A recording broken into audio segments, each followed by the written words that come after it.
Қазақ тілі ауыл арасындағы тіл емес. Бокстан әлем чемпионы Жәнібек Әлімханұлы ESPN арнасына қазақ тілінде ғана сұхбат берді.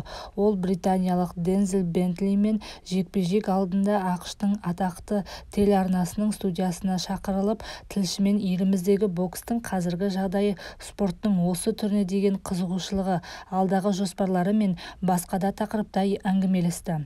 Сұхбаттан кейін боксшы қай кезде болсын, қай жерде болсын ана тіліміздің мерейін асқақтатып, тек қазақ тілінде ғана сөйлесіп сұхбат беретінін айтты.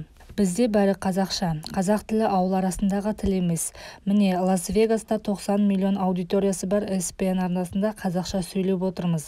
Қазақ тілі мақтаныш, қазақ тілі өнер, қазақ тілі мәдениет деді. Осыдан кейін британиялық Дензел Бентлиді 12-ші раундтық кездесуде жеңгеннен кейін қарсыласымен жалпы жекпе-жек туралы пікірін білдірді. Жеңіс құтты болсын ағайын. Қазақ ұлтының мәртебесі артып, абыройы еселене берсін. Ту желбіреп, мәңгі тәуелсіздікте болайық.